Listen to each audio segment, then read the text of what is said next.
All right. I should probably have used a better text readability. 1 second.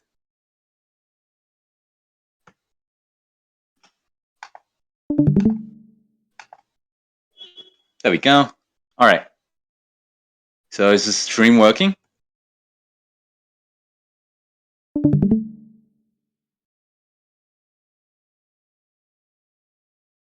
All right. Okay.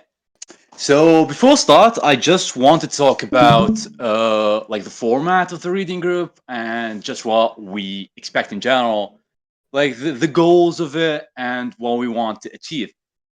And essentially, like at least to me, like the essential idea behind this reading group is to like give a social environment for you guys to be learning this stuff, because like I know like personally from experience that it's just a bit too lonely if you're learning self-learning mathematics all alone. And I don't know, I just wanted this sense of like social setting where you can learn this stuff. So this is exactly what we're trying to achieve with this. And I don't know, maybe you guys would have like a sense of camaraderie, learning the same material and doing the exact same problems, just like you would do in a course or a classroom setting. All right. And second of all, just to talk about the format.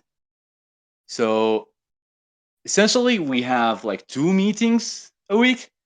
The first is going to be the lecture, so where we go like over the content of the math that we're going to go over for this week. After which we are going to give homework, which is just this one. You don't have to know exactly what any of these problems are saying. I'm just like going over this right now just to give you like a template of what the homework looks like. So okay, we have like problem one, and essentially this is supposed to be an easy problem, just like a bunch of questions where you go over, like you just make sure that you have the definitions down, etc., etc., and just go. It points out like simple observations and stuff like that. For example, like the this closed under countable intersections, which is a simple observation which all sigma-algebras satisfy. Hopefully, by the end of the lecture, you'd be able to know what that is and easily solve this one. And then we have like problem 2 and problem 3. And these are supposed to give you more in-depth uh, familiarity with the stuff that we have presented on, the math that we went over. So yeah, these in general are going to be a bit harder than problem 1. And then there's problem 4. And problem 4 is entirely optional, although highly recommended. And it's in general is going to be quite challenging. Uh, we do encourage, collaborations and stuff if you want to tackle this one. And yeah, just as a heads up, in general, it's going to be more challenging than the rest of the problems. So don't feel discouraged if you take a crack at it and you just can't solve it in like 30 minutes or whatever, right? And I don't know if James is planning to grade the homework or not, but we certainly would encourage you guys to, you know, write down, like LaTeX your Mhm. solution or write it down or whatever. Mhm. I think that would be So I think we preferable. can send it either latex or written. I'm not gonna be Hmm. giving grades because I don't think that's like a good pedagogical thing. But I will Yeah. be giving feedback on every problem. So if someone makes a mistake or does a good job, I will be contacting them separately to give insight. So I do highly Right. recommend you guys present. Yeah. And obviously, it's highly recommended that you guys all give a crack at the homework. It's especially important. Like probably doing the exercise is even more important than attending the lecture. So yeah, and I think that's it. I think that's all I wanted to talk about as an introduction. All right. So sequences of sets and sigma-algebras. This is going to be our lecture for today. The slides were made by James and me. The lecture is going to be given by me, obviously. All right. Introduction. So, should be no surprise to anyone just how important the problem of calculating areas is, right? Uh, Even the Riemann integral can be thought of just as calculating the area under the graph of a function, right?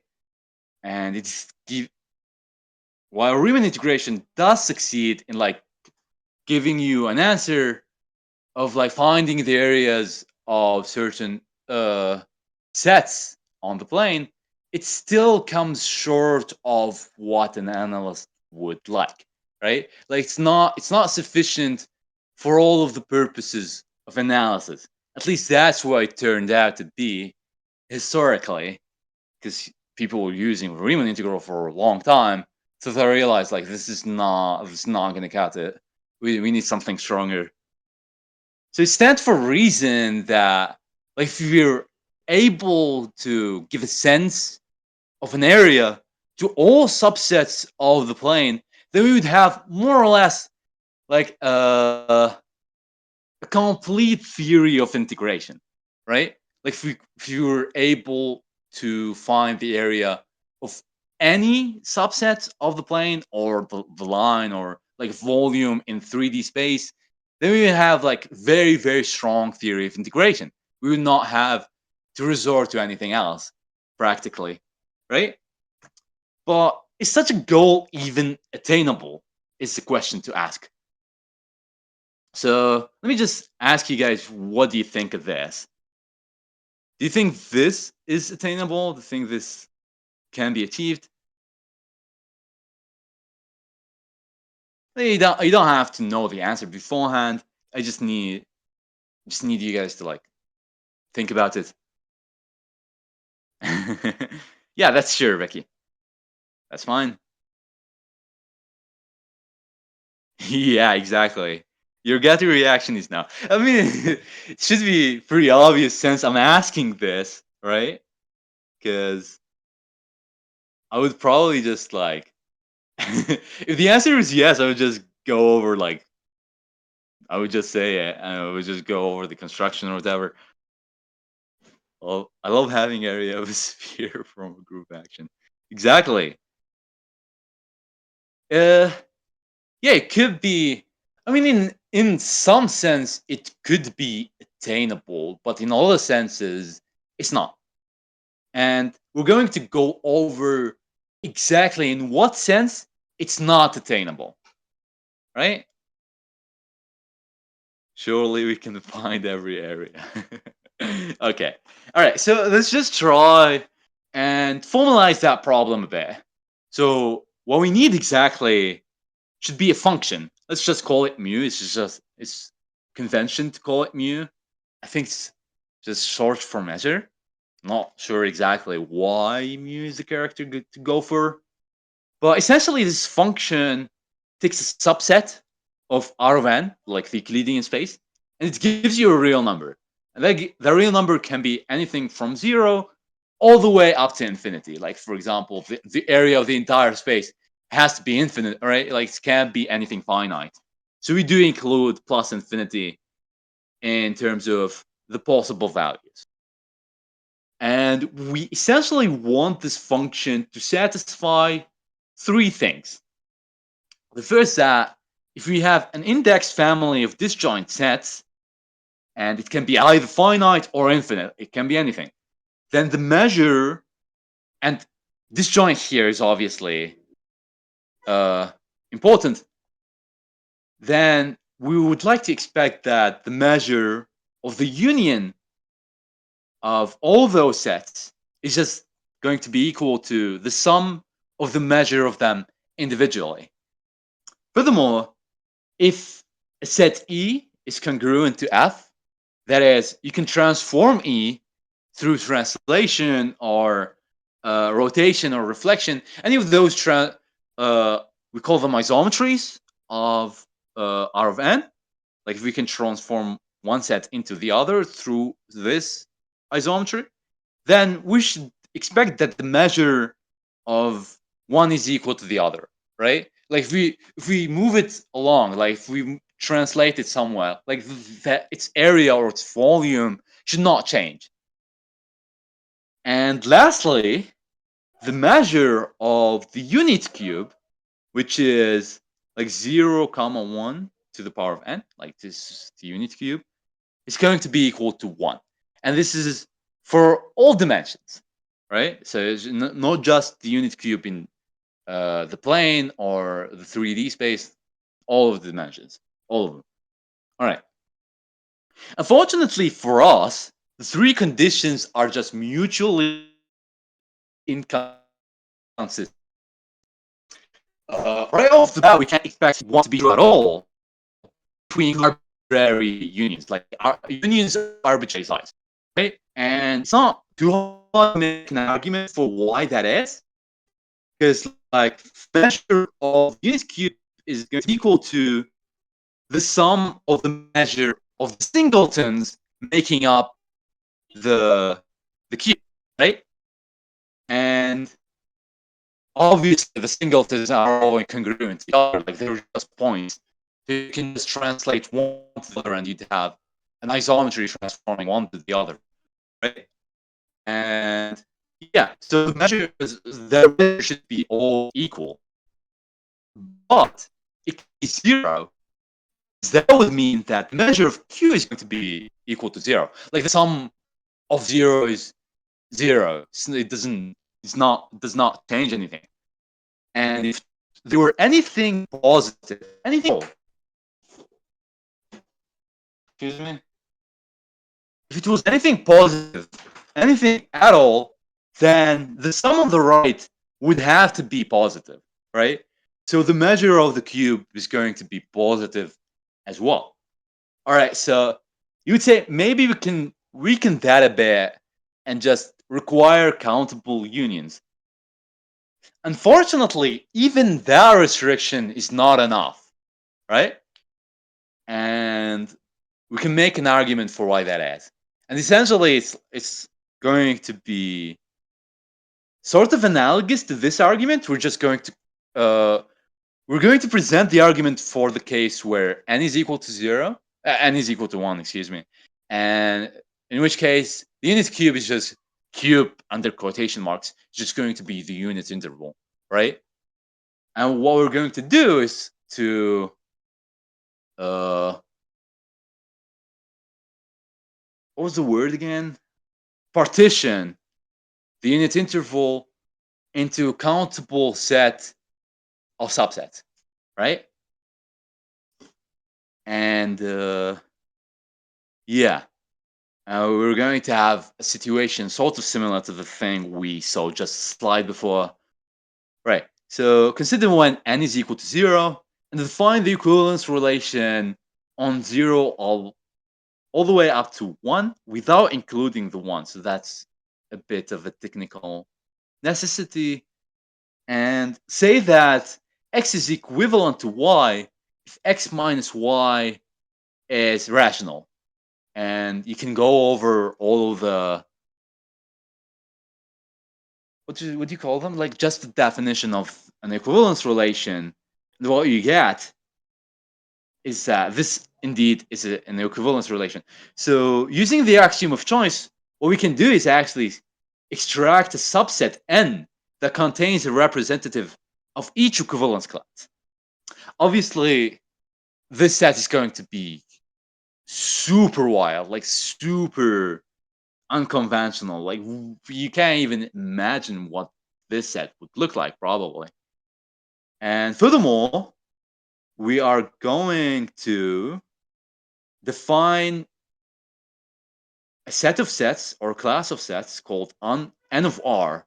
And these are going to be equal to x plus r modulo 1, such that x is an element of n. And initially, I wanted to make just like a diagram of what that would look like. But obviously, I just forgot to include that. So I guess I'm just forced to write it down right here.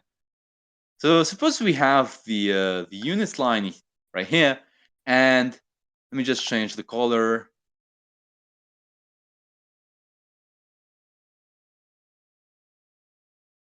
Say black, right? And n is going to reside right here, just for the sake of uh, showing you what this construction would look like, right? Say that the black lines show us where n, like this one, the first one, which we got through the axiom of choice, resides, right? And suppose we translate it a bit to here using some rational number. Maybe I should use another different color, perhaps magenta. I don't know. Whoops, that changed all of it. So I guess I can just go back to black, whatever. All right. So we translate it to here, and essentially what we do is we take this part which sticks out and we put it right here, right? So that all of NR is contained entirely in the unit interval, right?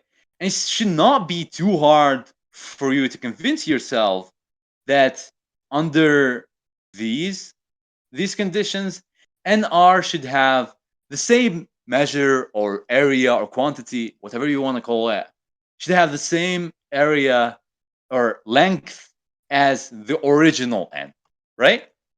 And without going too much into the details, let me just delete that, go presentation mode.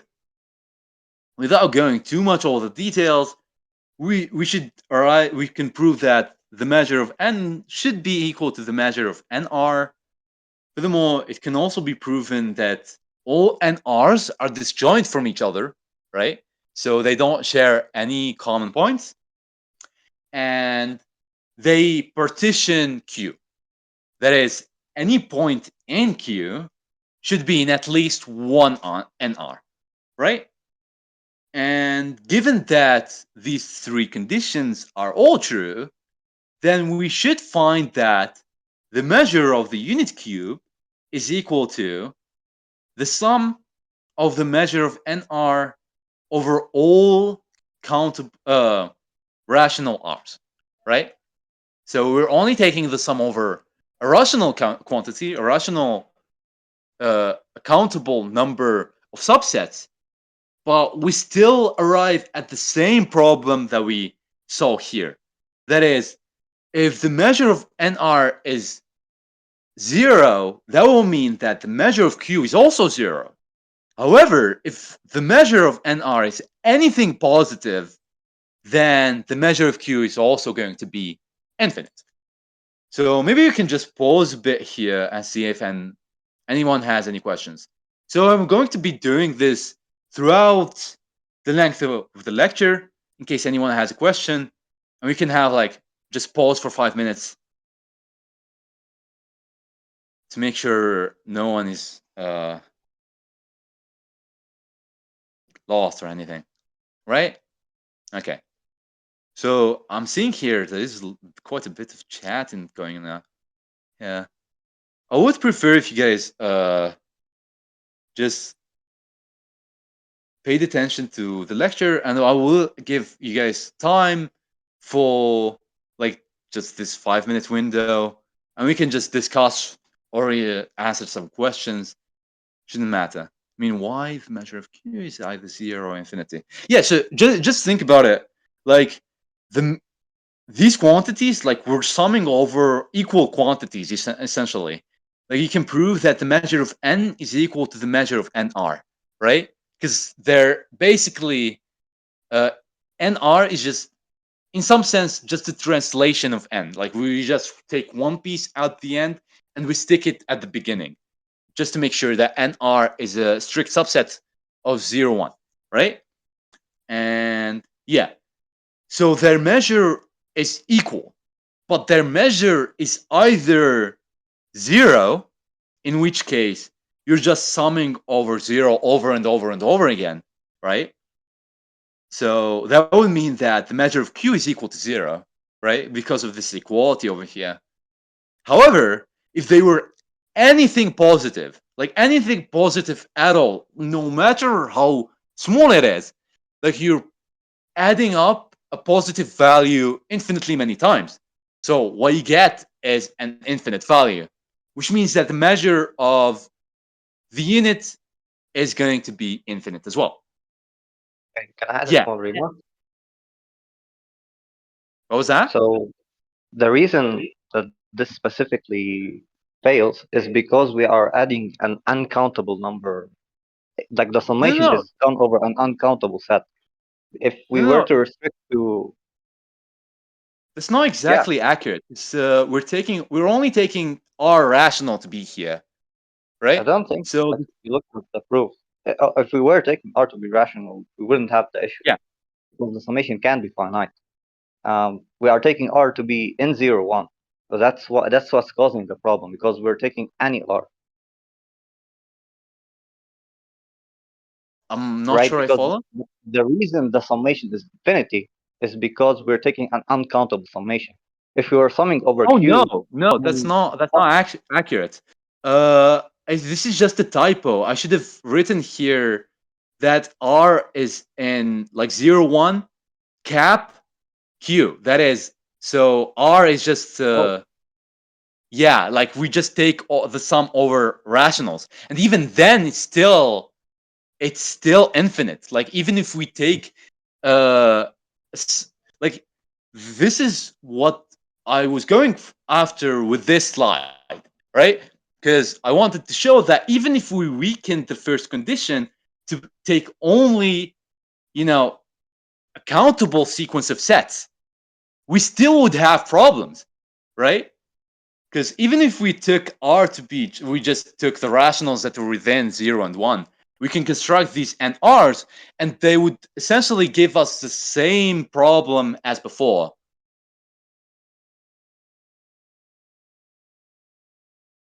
Yeah, typo. I'm really sorry about this. Isn't it possible like we have some situation in which NR is equal to 1 over R?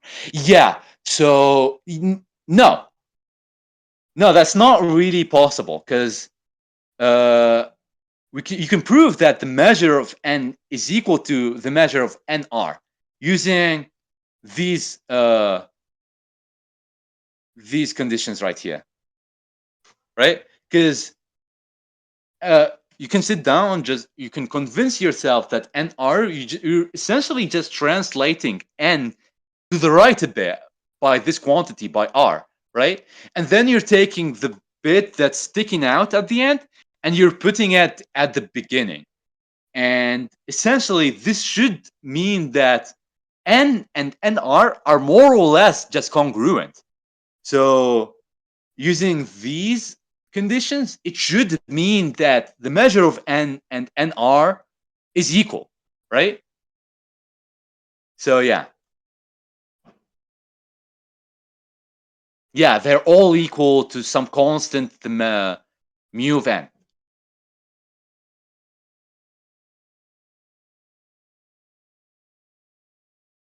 Yeah, that's the thing, Martin, for the win. So the mode one does not really matter because you're just taking. If you think about it, like we're splitting it into two, like the part that's less than one, even after you add r, and the part that's over one, right? And you're taking that part which is over one, and you're taking it, sticking it at the beginning, right? And the sum of those two parts should just be equal to the measure of n. Yeah. Yeah, they all have the same constant value. So we're hopefully that made sense.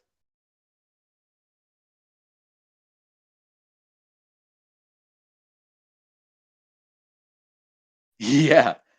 I mean, this would tempt you to think that maybe we should just abandon countable additivity, right? What if we just restrict ourselves to finite additivity?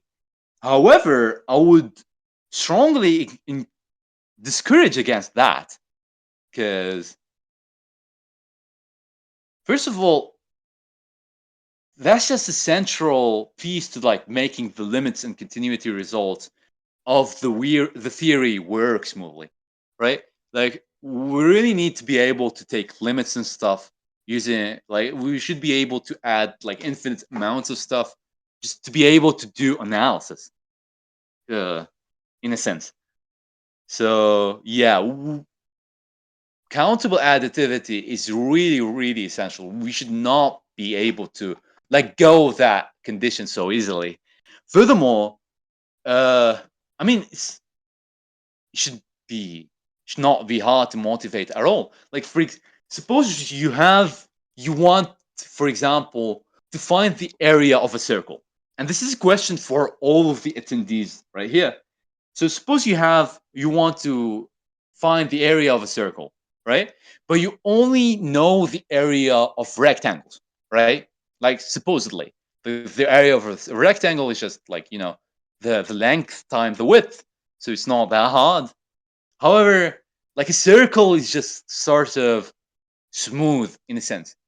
So how do we arrive at the area of a circle using just rectangles?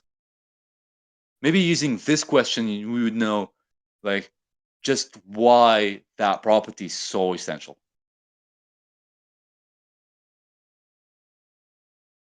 We will talk about Banach Tarski in a moment, and I'll tell you why that's not quite accurate, Becky.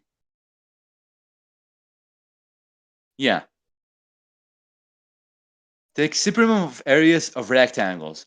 Certainly, that's one answer, Lavender. But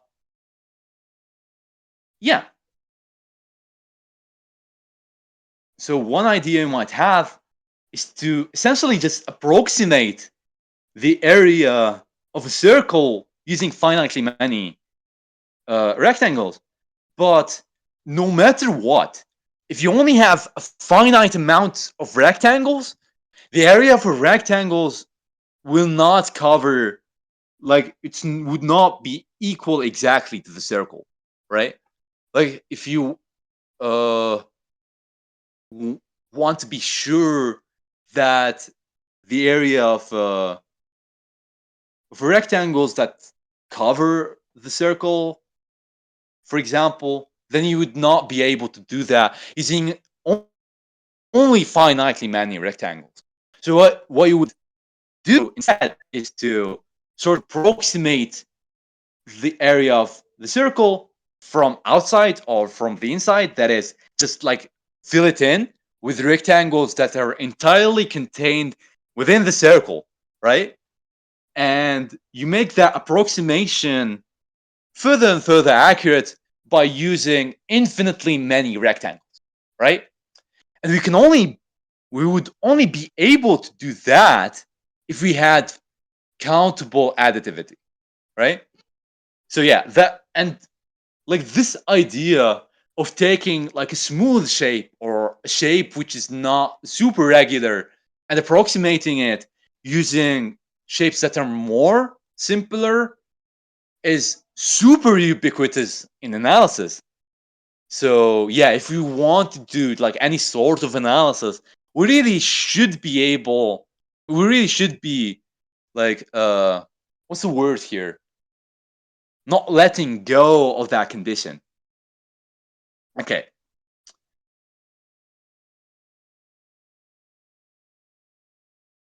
Right. So one more thing is that, worst of all, like even if we only include finite additivity, that's not even able to that, like that's even that is not enough for mu to exist, at least in dimensions that are equal to or greater than 3, because of this beautiful result by Banach Tarski. And let's just go over it together. So given any two bounded subsets, A and B, of a Euclidean space in at least 3 dimensions, that is, dimensions 3 and more, both of which have non-empty interior, there are partitions of A and B into finite number of disjoint subsets, you know, A1, A2, A3, all the way to AK. And it's very important to note here that this partition is finite, right? So we're partitioning A and we're partitioning B into subsets B1, B2, and A1 and A2, all the way to AK and BK. And each are congruent to each other, right? So A1 is congruent to B1, A2 is congruent to B2, A3 is congruent to B3, and that essentially just destroys our program altogether. Like Banach Tarski just destroys our hopes and dreams of ever achieving such a mu at all, right? At least in dimensions in 3 and over, right? Because yeah, like even finite additivity is not enough for this to be able to be true. Yeah.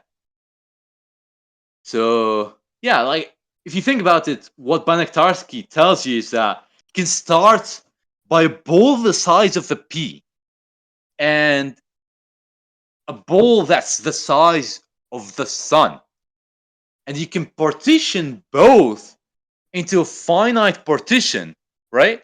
Such that both partitions are congruent to each other. So you can essentially reconstruct a P to be able to be the size of the entire fucking sun. Like it's completely insane. So it goes without saying that these partitions are super irregular. Like these sets are super irregular. You really need to like the axiom of choice to be able to extract these partitions, right? But they nevertheless they do destroy our hopes and dreams of ever achieving this.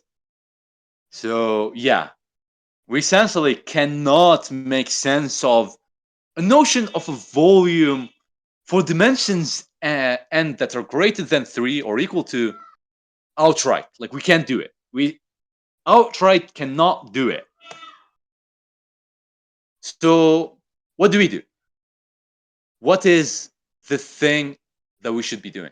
Like we can't abandon our program outright, right?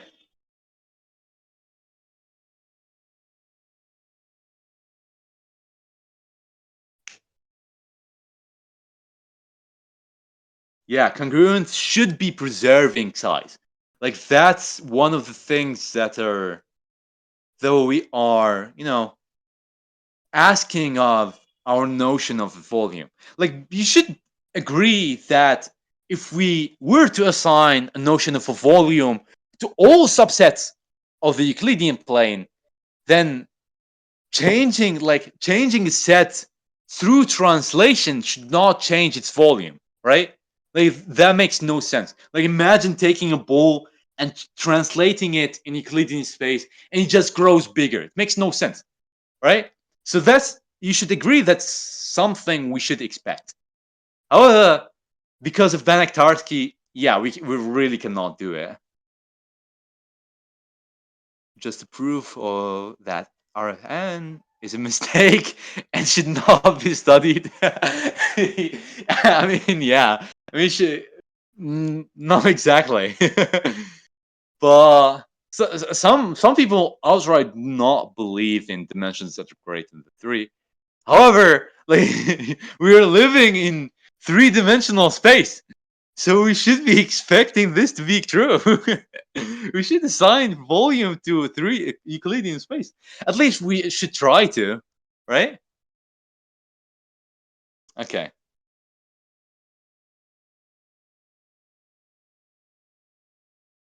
I think I already spoiled that in this slide. Not sure if the students saw it or not. I initially meant for it to reveal later, although I'm not sure why it did not. But yeah.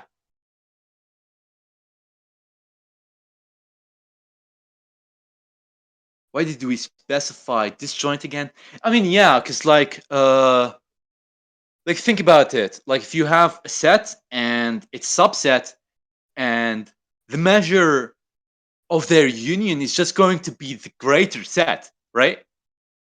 It's not going to be the measure of the set plus, yeah.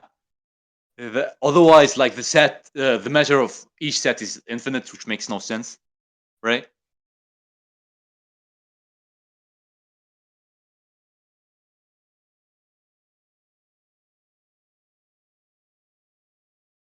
Uh, that's close to the truth.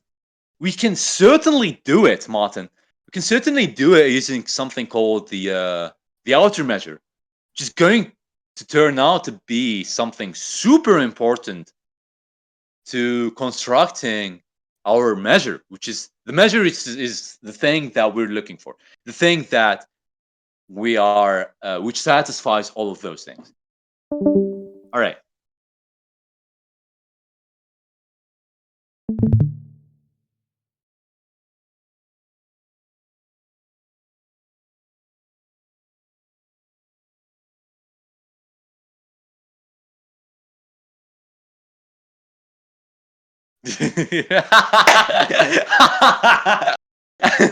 I love how we think, Javier. Just for the record, maybe reject sets constructed by choice. Honestly, I had the same idea while I was thinking of this, right? But like, yeah, rejecting choice outright presents its own set of difficulties, and yeah, I'm not going to go over them right here, but yeah, even rejecting choice represents like some sort of difficulties in our in analysis. Like for example, you can, you, or you know, let's not even mention it. I'll just mention it after lecture. I think the better way to think about this is that we should just accept that there are some subsets that are so strange, so stupid, so pathological that we can assign no suitable notion of volume to them at all. And choice is fake news. Exactly, sure. Yeah, and that's sort of the.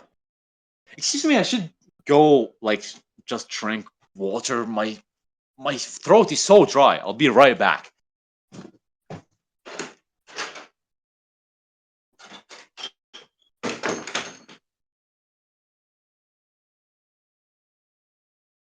So as Dark returns, anyone has any questions on what we already covered?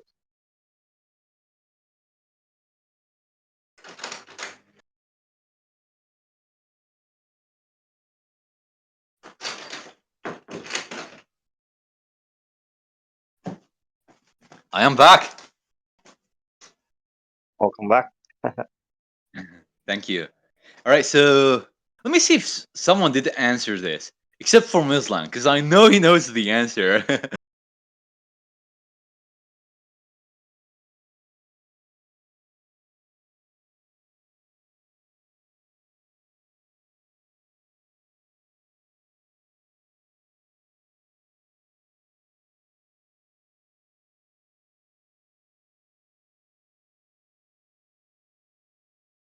The question is, what should we do? Like, looking back at these conditions, like, it should not be hard to see that this is asking for too much. Like, I'll tell you this outright, this is just unreasonable, honestly. So, yeah, which of these should we weaken and still get suitable notion of, volume, area, length, whatever you want to call it? But yeah, three. No, no, nope, not three. Like, that's something we should preserve. And the unit cube, which is the volume, that should be a reference of all other volume. We should like that should tell us what the volume of all other sets are. Like, if we don't have a reference point, or at least a set which we know the volume of, then we don't really know how to assign volume to other sets, to be honest. Like, how do you even do it? How do you even start? Do you just assign a random number? Yeah. Yeah, so even if we did like summation of countable, we saw that that still presented issues. Even with finite countability, even with finite additivity, we still had issues. So it's not one. It's certainly not two, right? It's not three by any measure. So what is it? And it turns out to be, it's right here. It's so sneaky, it's in here. It's in the definition of mu itself. We should not expect to be able to assign a notion of a volume to all subsets of R of n. Like, think we should all agree that we just accept that there are, at least if you accept choice, and I don't know why you wouldn't, but if you accept choice, you should just accept that there exists subsets that are so unhinged, so goddamn pathological, that you can just assign no notion of a volume to at all. So yeah, the answer is we should restrict our domain a bit. We should restrict ourselves to just a class of sets, and this set should be as big as possible. So big it contains all of the sets that you would encounter in practice, and we can still like assign all of these. Like, we can still find a measure which satisfies all of these conditions, right? Does that make sense? Wait, why big set?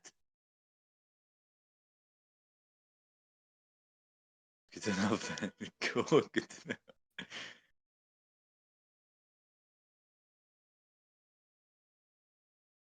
Okay, so yeah, hopefully you guys would suggest, as a note, I would prefer if you guys focus on the lecture while I'm lecturing, and then I'll give you guys all like 5 minutes or 10 minutes to just discuss any of the ideas we have presented.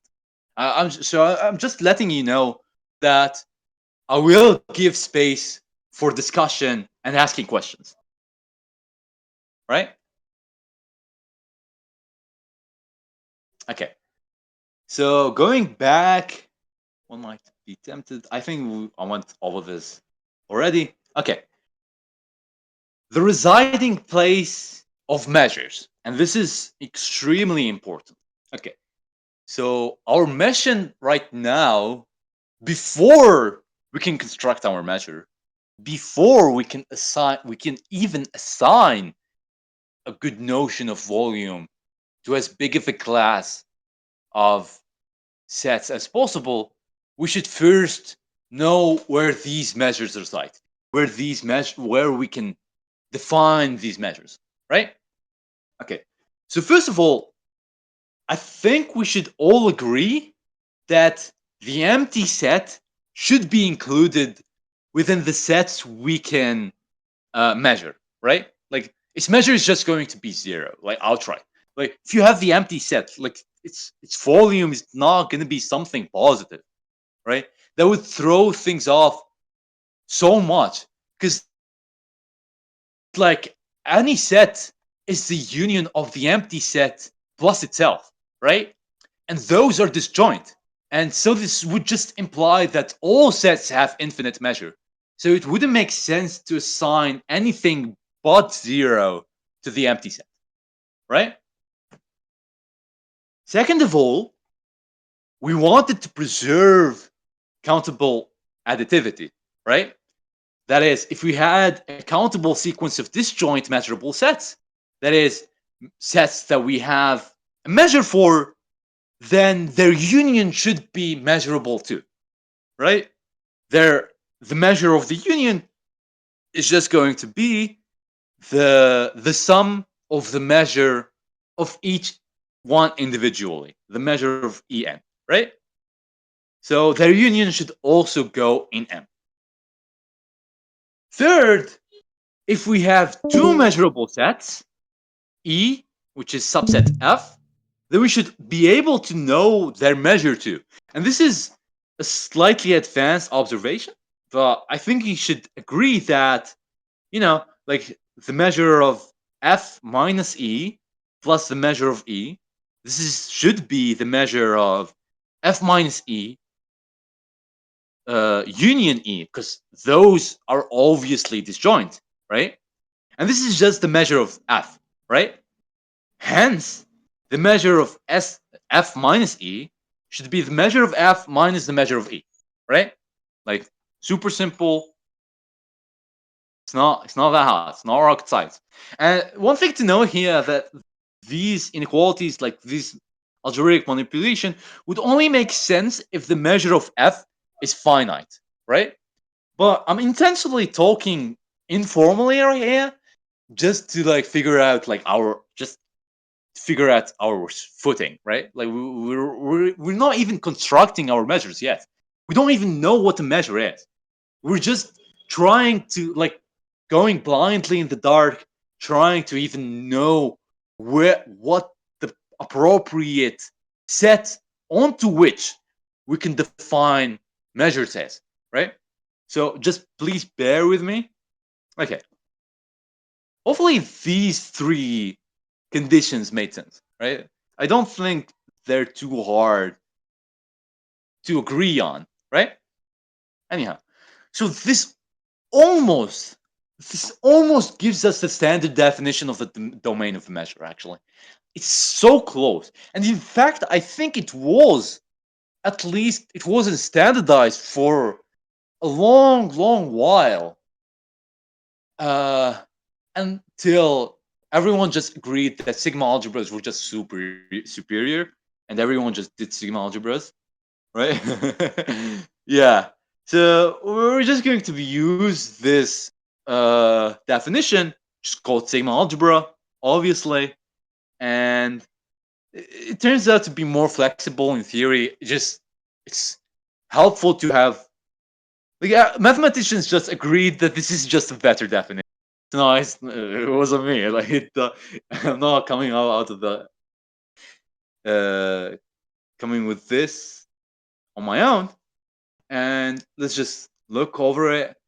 So we call a collection of sets M, which is a subset of P, the power set of X. Like X can be anything. Like it can be the Euclidean domain. Can even be like like probability, like the the space where probability events resides.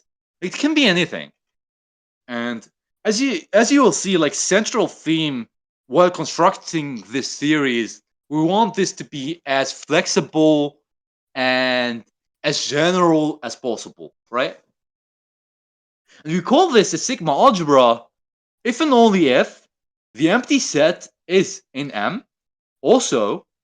And I think the first one is just to make sure that a sigma algebra is non-empty, because the second two gives us Uh, the first one, I'm not sure, but yeah, it's just one of the definition. Second of all, if E is in M, that means that its complement is also in M, right? Third of all, if we have a sequence of sets which all belong to M, that is a sequence of measurable sets, then their union is also in M. And it doesn't matter if they're disjoint or whatever. They just need to be measurable, and that should mean that their union is also measurable. And there are various weakenings and generalizations of the definition, and they're all useful. Like just mentioning one right off the top of my mind, like if you weaken this to just include countable unions, then you get an algebra, right? So you just delete the sigma before the name, which is some of you won't like this, but yeah, yeah, it's just one of those definitions. Anyhow, exercise. What condition do you need to add to the conditions in the previous slide to get an equivalent definition of sigma algebras?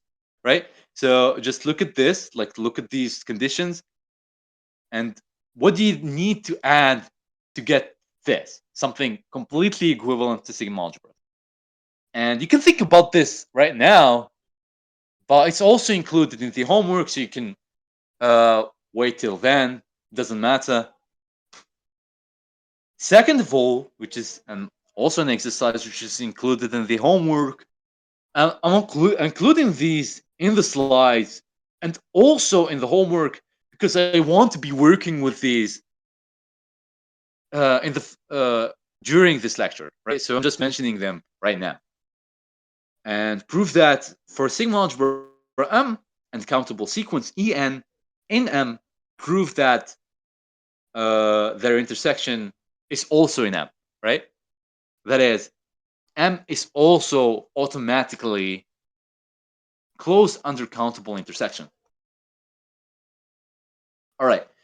So a couple of examples.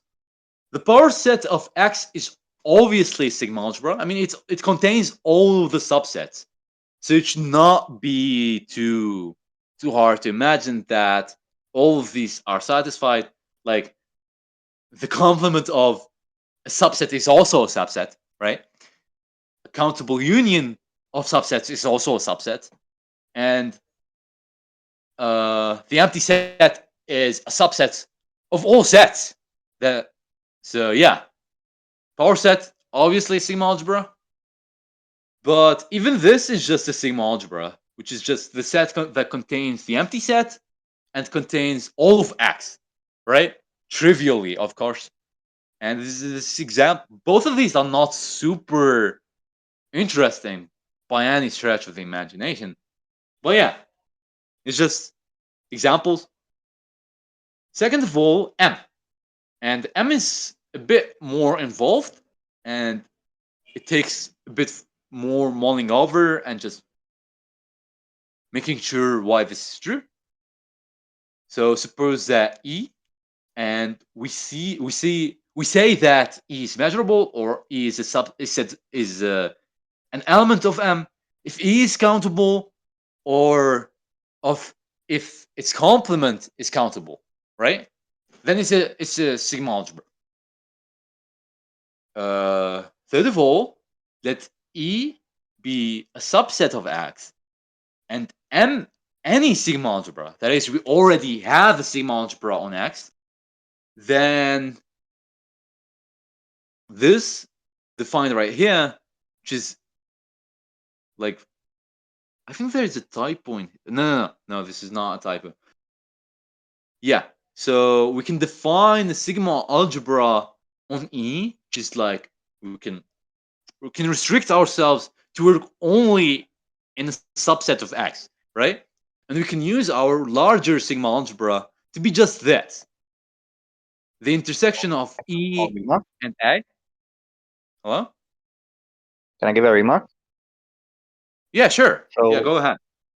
think of the third sigma algebra as if you have a way to measure on a larger sigma algebra, but now you want to work in a bit of a local sense. So you want to work specifically on a set E. Let's say you're working over R, but you want to work over 0, 1. So what you just do is take every element in the larger sigma algebra and then intersect them with 0, 1. So it's just a way to restrict our measures that we'll define later. So that's what I Yeah, want to say. yeah. It'll also be helpful that E is also a subset of M, right? So this just makes it easier because, like, if you already have a measure, then you can just restrict that measure to ME because all of these would still be measurable sets, right? All right, you don't have to get that last remark. It's just something for anyone that's a bit more advanced. Anyhow, let's look at 4. Okay, so we have a function that goes from a space X to Y and B mapping, and B is a sigma algebra on Y. Then M defined like this, which is just a pre-image of E for all E in the sigma algebra. And this is super should look familiar if you've done any sort of topology. Uh, but yeah, M should also be a sigma algebra. Furthermore, let F be function. As always, it should go from X to Y, and this is mapping. And M is a sigma algebra on X. Then we call the image sigma algebra. And I think this is a typo, is it not? Oh, you mean generated by this? Shouldn't this be f of E instead of the pre-image of E?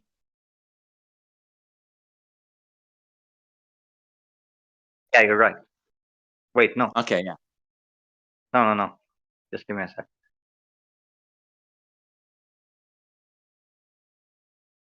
No, this is a sigma algebra on X. I think that's the bubble. Oh, So if right, you right. Yeah. I think they're the same thing. Although I could be wrong. But yeah, time, you can verify. Uh, it shouldn't matter too much, but it's pretty close. All right. I think I wanted to pause here to ask questions. Right. So, does anyone have any question before we move on? Holy shit, it's already been an hour in. So I guess I need to speed up. Nevertheless, I can take a couple of questions. I was asking why is it called algebra? Does it have the algebra structure, some weird operation? I think so. Yeah, I think it has the algebra of rings or something. The structure of rings. Excuse me. Well, this lecture posted after it finishes. Yes, these slides will be posted, and there's also a recording if you want to look that over, which I completely forgot about. I swear, that's something I need to keep in mind. Sigma algebras are the least algebraic algebras. True.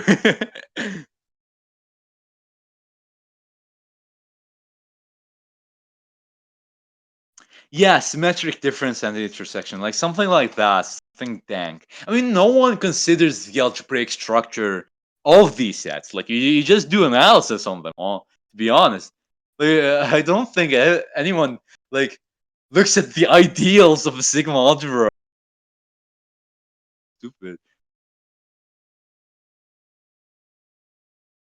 And some psycho limiting operations. Exactly.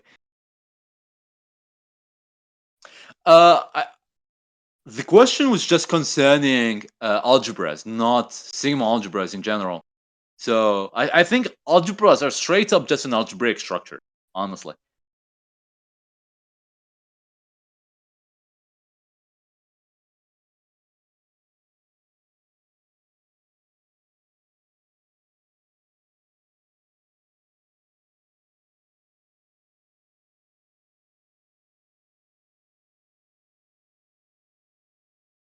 Some form of countability. Yeah, we're going to see the name sigma a lot, and it has German origins, although I'm not sure. I think it's just some. It's literally just some. So I guess it's because English also has Germanic origins. But yeah, Sigma risk countable risk. Oh no. Yeah, we should probably just go back to the lecture. All right. Yeah. So something which is super important, which is the notion of a generated sigma algebra. So given a family of sets C, we now ask how we can generate a smallest sigma algebra that contains C. And this obviously always exists because like the power set is the biggest one and we can just take the intersection of all of those. Yeah, I guess this is a proposition which we should be proving. Yeah, so the intersection of sigma algebras is again a sigma algebra. And the proof of this is pretty easy. I imagine any of you guys. I wonder if we did include this in the homework. But yeah, all of you guys should be attempting this. And yeah, consider the family of sets. See that there exists a sigma algebra, and we typically denote it as sigma of C. And the smallest sigma algebra containing C, that is, it's all of the intersection of all sigma algebras that contain C. And this set is non-empty. And that's extremely important, right? Because like you don't want to be taking the intersection over an empty set, right? And this is non-empty because the power set is a sigma algebra that contains C. Anyhow, taking over. I think this is typo. It should be intersection. Can someone keep track of all of these typos just to correct them before we post the final version of the slides? Anyhow, so remark, if M is a sigma algebra that contains C, then sigma of C, like the sigma algebra containing C, is also a subset of M. And M is being a sigma algebra is necessary here for this to be true. As simple as this is, and this is extremely important, it is very useful strategy when used properly. Like as we're going to see later, a very, very, very common technique for showing that two sigma algebras are equal is that a generating set is within the other sigma algebra, and the generating set of one algebra is also in the other sigma algebra, and that essentially tells us both are equal, right? All right. So we finally arrive at probably the most important example so far of a sigma algebra. Maybe the the most important example of sigma algebra outright, and which is Borel sigma algebra. We previously mentioned how most subsets of R are generally not well behaved and can lead to problems in creating a proper notion of measuring sets. However, we can always generate a class of well behaved sets as follows. Definition: given a topological space and like X with topology tau, then sigma algebra generated by the family of open sets is called Borel sigma algebra and is denoted Borel of X. Its members are called Borel sets, include open sets, closed sets, of course, because we're taking the complements, as well as special imported types of sets, countable unions, closed sets called F, F alpha. Shouldn't it be F sigma? I think it should be F sigma and something else. I don't really remember. Anyhow, countable intersections of open sets called G alpha. The Borel sigma algebra on R will be especially important for us. And it's super important because we can assign a notion of length or measure to the Borel sigma algebra of R, right? And if we want to do analysis, we sure as fuck we want to be able to do that, right? We need to be able to assign a notion of measure to the Borel sigma algebra, which is the sigma algebra which contains the open sets. Anywho, proposition. I just want you guys to know, like, this notation is not due to me. Like, I'm just saying this outright. I'm sorry, James. Like, I told you this before, but like, this French notation was not due to me. It was due to James. So you can take it up with him, right? I have no hand in this whatsoever. I do not ascribe to the French notation. I'm just saying. And yeah, the Borel sigma-Algebra can be generated by each of the following sets. And this is really important.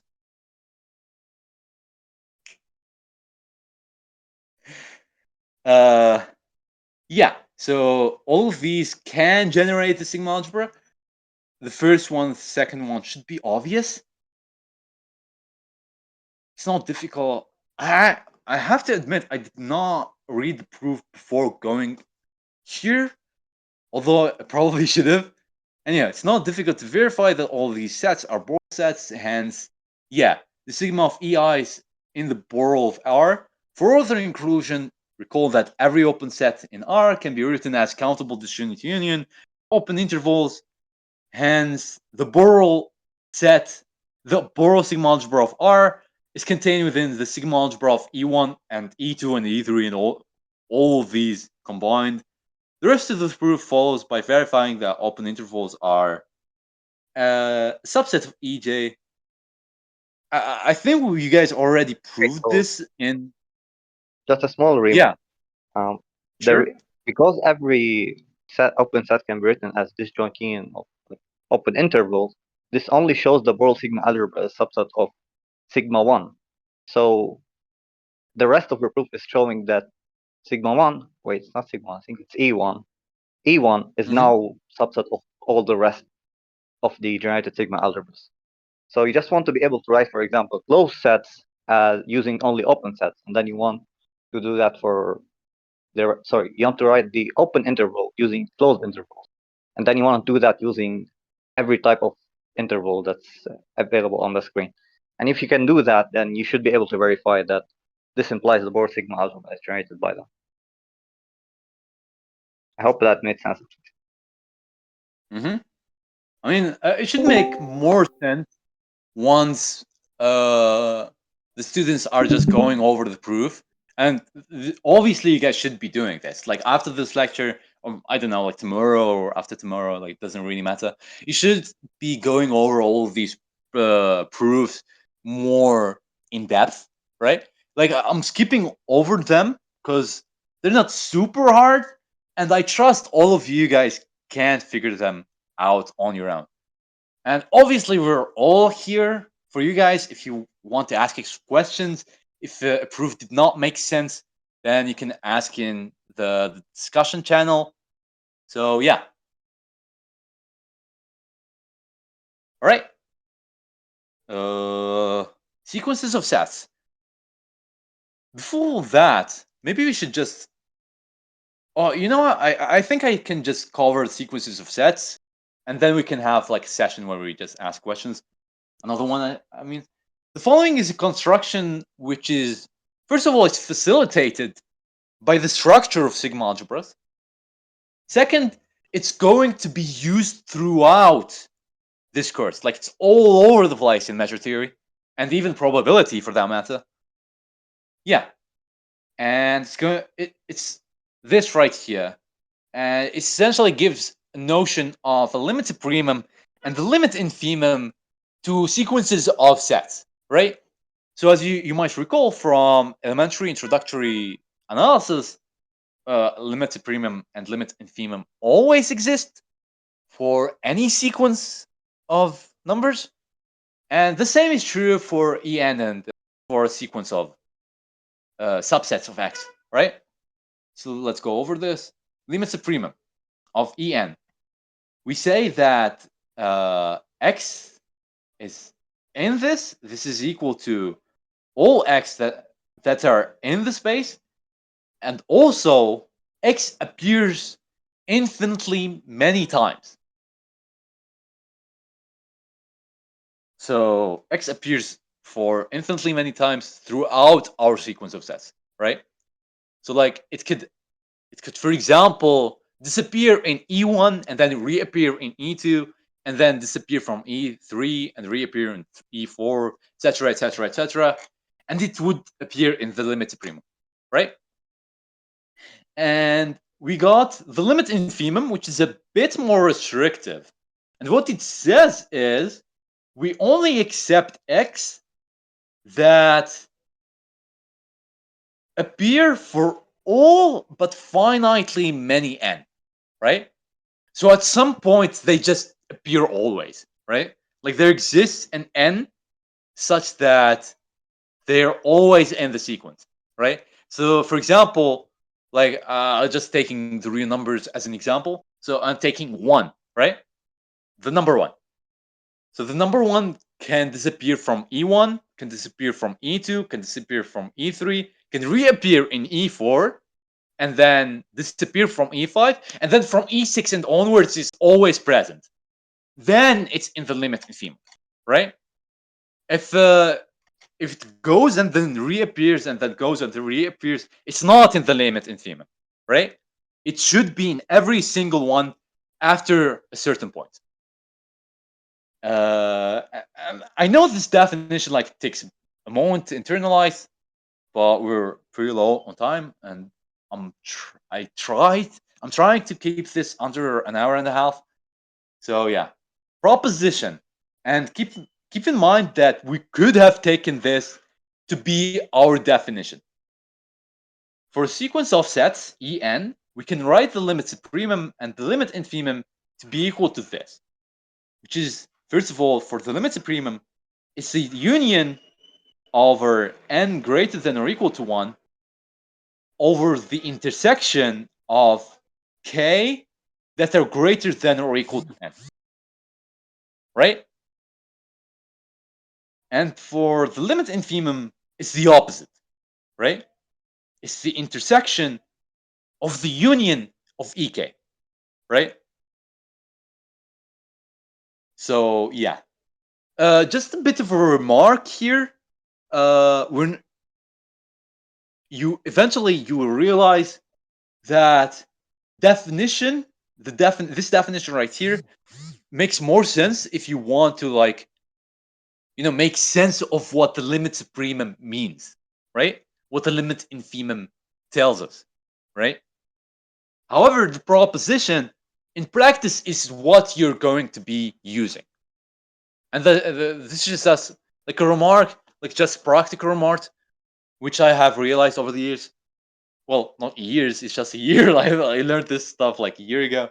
Anyhow, yeah, that's it. Uh, yeah, I just another thing is I wanted, maybe I should mention this example later. Wait, did you mention any examples at all? Oh, okay, there you go.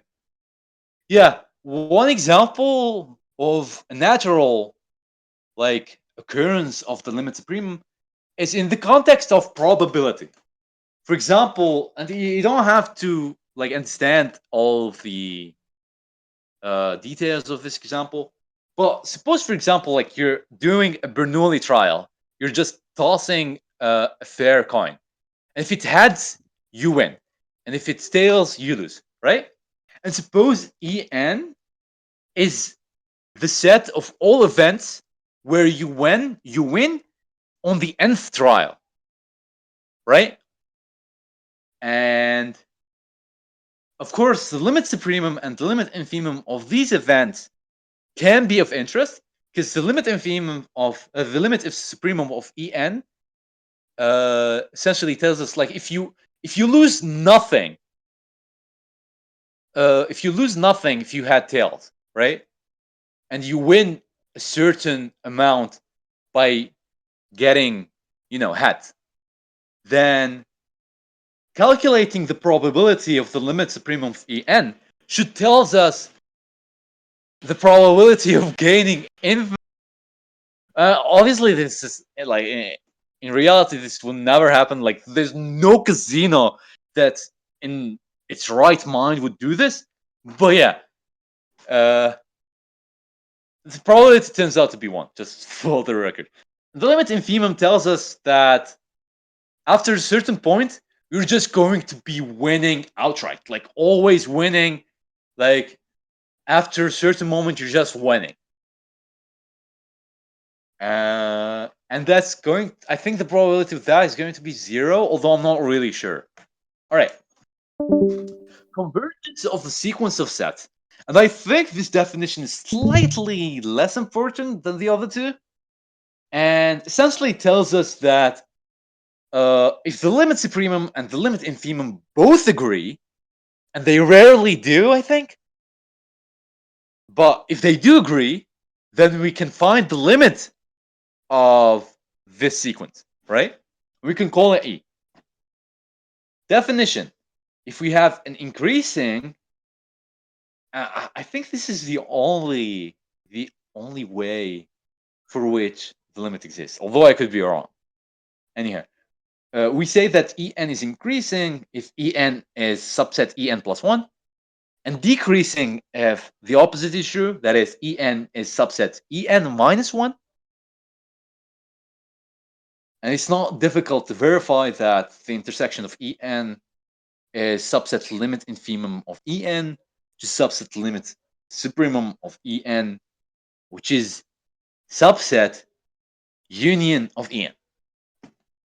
So what this means is that the intersection is a bit more restrictive than the limit infimum, and the limit infimum is a bit more restrictive than the limit supremum, and the limit supremum is a bit more restrictive than just taking the union. The, There's a yeah, small problem, the proposition about lum sup and lum n. They are swapped. So if anyone's not reading chat, where? right after we define lim sup and lim n, they should be swapped. Where? I go back Here? a bit. Here? Yeah. So they should be Oh, the oh, okay. Oh, I thought so. I just thought that I might be having a stroke or something. Yeah. So thank you. I will note that down. Yeah. I mean, honestly, I just reference this each time I use them. Like, I'm a human too. Like, I always just look up the definition each time I want to work with the limit supremum and the limit infimum. So yeah, I do. You don't really need to memorize this definition. So it would certainly be helpful, but yeah, you don't have to. But yeah, I, I mean, I always mix them up too, which is even worse, as James has done here. So yeah. All right. Examples. Now we come to examples. So consider an increasing or respectively decreasing sequence of sets. Then we leave it as an exercise to verify that the limit is just equal to the union of En, respectively the intersection of En. And suppose that En is a sequence of subsets of X such that they're piecewise disjoint. Then what is the limit of En? We clearly have that X is.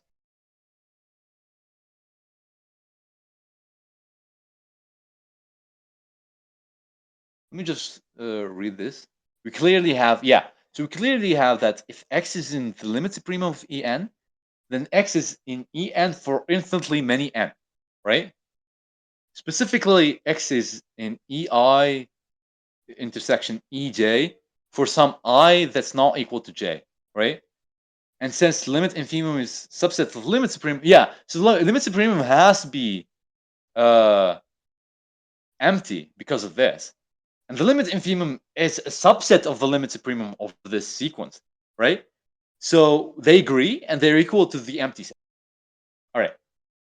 Let A and B be subset of X, and A of 2k is equal to A, and A of 2k plus 1 is equal to B. Then the limit supremum is equal to A union B, and the limit infimum is A intersection B. All right.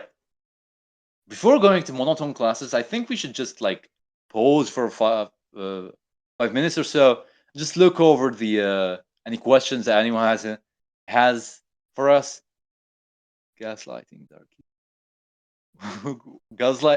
Gaslighting for me for what reason exactly?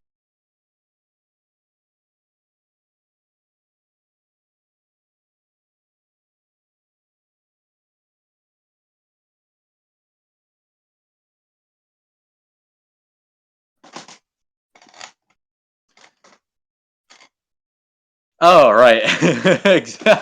Yeah.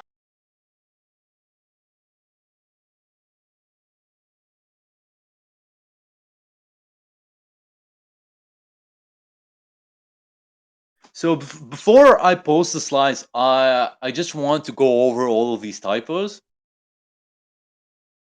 and after which I can just post them. Yeah, this is definition transfer to the sequence. Sequence limit supremum. I think it does. Perhaps if you use Dedekind cuts. I mean, they're analogous in some sense. Hopefully, you agree. So, for example, like you can take the union to say it's supremum, and you take the intersection to be the infimum, and they think that's straight up just true if you take Dedekind's cut. I'm not sure, but I think it is. And if that's the case, then this inequality is just straight up just.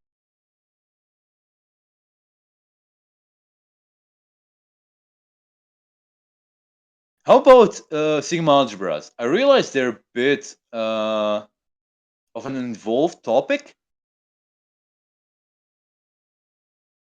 Holy shit, it wasn't even on uh, data.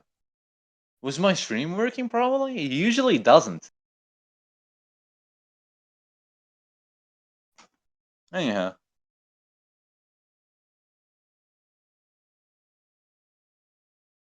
All right, thank you, Ms. Lang, for coming along. I mean, we're almost done either way. So, yeah.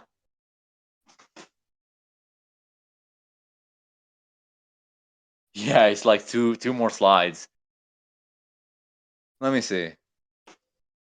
All right, so I think I take this to say that there are no questions to be asked. So yeah, uh, monotone class lemma.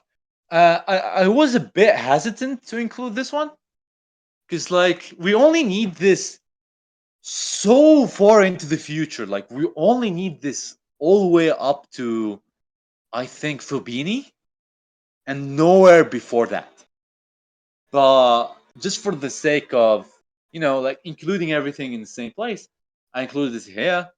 And one of the reasons that we might have, like I mentioned also that the definition of sigma algebra has different weakenings, and the reason is this: there are certain situations where it's difficult to prove that something is sigma algebra directly, right? And in those situations, we can often prove it has weaker structure. As long as we have some theorem of the form, like weaker structure plus more structure is equal structure. The structure is straight up just sigma algebra, right? The two most notable ones are Dynakine systems and monotone classes. We will only discuss the latter. Okay, so definition. Consider a family of sets. That's a subset of a power set. Then we say that M is a monotone class if it's closed under countable monotone unions and also countable monotone intersections. Explicitly, this means that M has the following two properties. If AN is a sequence of subsets and AN is increasing, AN is subset AN plus 1, then the union is in M. Furthermore, if AN is decreasing, then the intersection is also in M. Also, like the if it's decreasing, the union is obviously in M. It's just going to be the first set, and the same is goes first one. This is just like side remark. Proposition: the intersection of monotone classes is a monotone class. Just as with sigma-algebra, we can consider the generated monotone class as the intersection of all monotone classes containing C. We now state the theorem that makes monotone classes important, and it's this one, which is that if let A be an algebra of sets, right? So it's not outright a sigma algebra, it's just an algebra, so we only have finite unions. Then the monotone class generated by A is equal to the sigma algebra generated by A. And that's essentially it. Yeah, that's pretty much just monotone class lemma. And it's slightly technical. The proof is slightly technical, but it's immeasurably useful. Invaluable, I think, to proving certain results. I don't think you can prove Fubini without monotone class lemma. And yeah, that concludes our first lecture. So yeah, thank you everyone for Can I give a spoiler arriving here? at this lecture. Yeah, I was just a bit afraid that no one would arrive because like 5 minutes in, and I think only James was here. So I'm really glad that a significant amount of you guys were here. Honestly, if that wasn't true, like if no one arrived, I would be entirely devastated. So yeah, questions. Now it's my turn to ask you guys. We hope that the ideas you presented were intuitive and clear. Do you have any questions or inquiries? That's the first one. Do you want to add any remark or some topic discussed today? Like, if good lecture. Thank you, IG3. This lecturer. Thank you, Becky. I try to do that. I think interactivity is incredibly important while lecturing. Okay, so I What do do you? have a remark to add, just a slight. And we Go won't be ahead. seeing this technique yet, but I think it's gonna be very important because of the fact that monotone classes, like you can use them to get a sigma algebra. Sometimes, if you want like a certain class of sets to follow some random property, like let's call it property A, then you can prove that these sets form an algebra, and you can prove them to be a monotone class. And so because of this tool, and that's why like this is so important, you basically prove the property for every set. So for example, Mhm. like the Borel sigma algebra, this is like even without the monotone class. If you prove something for open sets and you prove that it is a monotone class, you basically proved it for the entire Borel sigma algebra. That's something that we're gonna see in proving certain measures are unique, and then much later proving the product measures exist essentially. So those are Yeah, like the two main tools for us. yeah. Those are the biggest, I would say, applications of this theorem, and I think there are more like in the sense of like establishing uniqueness and stuff. But yeah, for being straight up just inevitable, I think. Product measure horror. What do you mean horror? It's good. I like product measures. Why would you show up early if you have to push a button? I mean, I don't know. Like, have you ever like arrived at class early and you had like this 5 minute discussion with your professor? I always like that 5 minutes before lecture. It's it's so fun. Like, you get to socialize with your professor and stuff in super, you know, I wouldn't say informal, but like semi-formal setting. I think that's always kind of enjoyable. I don't know. Was too shy to join before there was other people there. Lol. That's fine then. I mean, I'm just glad you guys are here. Like, I'm not saying you guys should be here early, although you guys are welcome to, obviously. Oh, before everyone leaves, and this is something I wanted to talk about at the beginning of the lecture. So as I was saying, like one of the core goals of this reading group is to just like establish a social learning environment, right? And for that, we've dedicated an entire channel, which cannot be viewed. Like you can see it right here. Even on my alt, I can't see it. It's called Flea Bottom. You guys should have access to it. If you don't, just let me know. and I think I will tell Rick to handle it. I've like this server was my own, and I specifically transferred ownership just to make sure that I don't look at it. We can complain about the notation there. Exactly. I mean, it was incredibly useful to me. This exact server, like a year ago, because like I was able to, like discuss ideas and stuff semi-casually. You guys can gossip or whatever the fuck. I don't really care. But yeah, it's just like it's hopefully it includes like another facet of socializing for you guys, which is incredibly important to me. You know, like one of my biggest goals is to make this like social uh learning environment for all of you. So yeah, I think that's just